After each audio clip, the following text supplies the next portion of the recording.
నమస్తే ఎస్ఆర్ మీడియాకి స్వాగతం. దారా వెంకునాయుడు అనే వ్యక్తి విశాఖపట్నంలో ఆటో డ్రైవర్గా పనిచేస్తున్నాడు.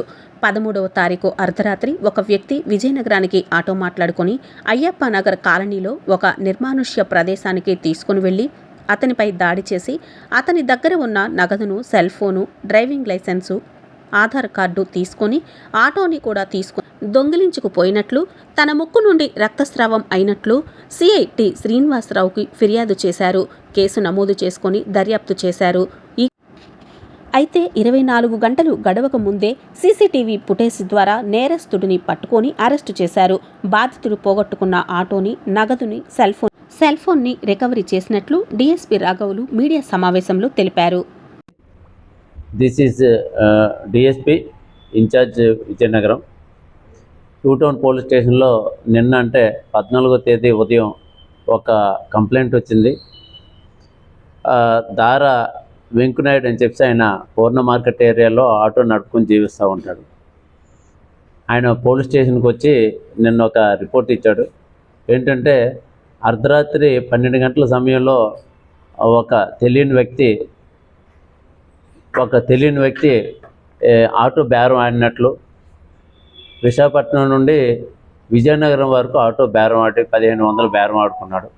బేరం ఆడితే తెలియని వ్యక్తి కదా, కొంచెం సంకోచించిన ఆయన ఆటో నడుపుకొని ఆయన తీసుకొని వచ్చాడు. ఆయన విజయనగరం దగ్గరికి వచ్చినప్పటికీ ఎక్కడ కాదు, ఇంకా దూరంకి వెళ్ళి అని చివరికి ఎవరూ లేని నిర్జన ప్రదేశంలో తీసుకొని వెళ్ళి అక్కడ ఆటో ఆపించి ఈ ఫిర్యాదుని కిందకి దిగి ఫిర్యాదు ఎవరైతే రిపోర్ట్ ఇచ్చారో వెంకనాయుడిని ముక్కు మీద, మొహం మీద పిడిగుద్దులు గుద్ది, వీపు మీద, మెడ మీద కొట్టి జోబులో ఉన్న డబ్బులు, సెల్ ఫోను, అలాగే పర్స్ అవన్నీ, డ్రైవింగ్ లైసెన్స్ అవన్నీ బలవంతంగా లాక్కొని ఆటో కూడా బలవంతంగా లాక్కొని వస్తే చంపేస్తానని బెదిరించి ఆటో తీసుకొని వెళ్ళిపోయాడండి. రిపోర్టు మన సిఐ శ్రీనివాసరావు గారు ఆ రిపోర్ట్ తీసుకొని ఎఫ్ఐఆర్ కట్టి దర్యాప్తు చేశారు. ముఖ్యంగా ఈ టూ టౌన్ పోలీస్ స్టేషన్ లిమిట్స్లో మన సిఐ గారు చేసిన కృషి చాలా అభినందనీయం. కారణం ఏంటంటే తన ఏరియాలో ఉన్న అన్ని ప్రాంతాలని ఈ సీసీ కెమెరాలతో ఆయన మొత్తం పర్యవేక్షణలో పెట్టి చాలా సీసీ కెమెరాలు ఏర్పాటు చేశారు. దాని ఫలితంగా ముద్దాయిని చాలా క్లోజ్గా కనిపెట్టడం జరిగింది. ఈరోజు అయ్యప్ప నగర్ లేఅవుట్ చివరిలో ఉన్న పార్క్ దగ్గర ముద్దాయిని అరెస్ట్ చేసి అతని దగ్గర ఉన్న ఆటో కూడా సీజ్ చేసి, అలాగే ఫిర్యాదు దగ్గర నుంచి ఏవైతే లాక్కున్నాడో ఆధార్ కార్డు, లేకపోతే డ్రైవింగ్ లైసెన్స్, డబ్బులు అవన్నీ సీజ్ చేయడం జరిగింది.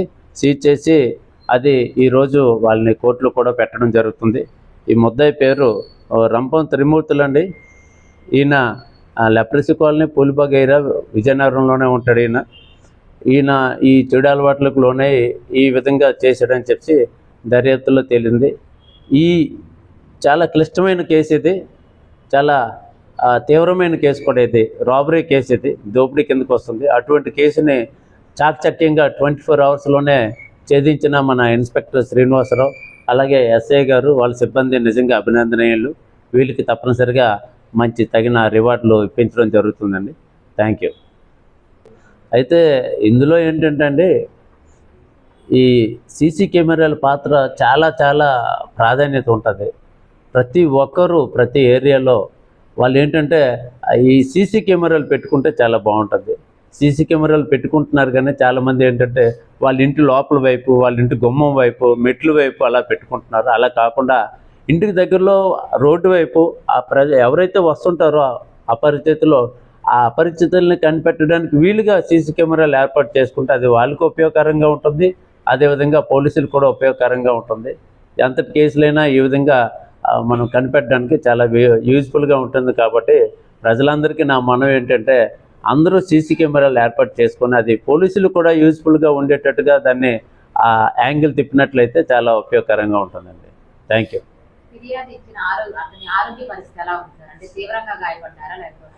ఫిర్యాదుని హాస్పిటల్ పంపించడం జరిగింది. బయటకు కనిపించని ఇంజురీస్ ఉన్నాయి, కానీ అది ఇంజురీస్ చిన్నవా పెద్దవని కాదు. ఒక వ్యక్తిని బలవంతంగా భయపెట్టి చంపుతానని పెట్టి కొట్టి తీసుకొని వెళ్ళిపోతే అది మామూలు హత్య కేసు కాదు, అది దోపిడీ అవుతుంది. తీవ్రమైన నేరం అది. ఈ హీనస్ క్రైమ్ అది గ్రేవ్ కేసు, పోలీసు దీంట్లో గ్రేవ్ కేసు, అది ఇన్స్పెక్టర్ గారే దర్యాప్తు చేస్తారు ఆ కేసు. అలాగే మన ఇన్స్పెక్టర్ శ్రీనివాసరావు గారు ఈ కేసును దర్యాప్తు చేసి కనిపెట్టడం జరిగింది.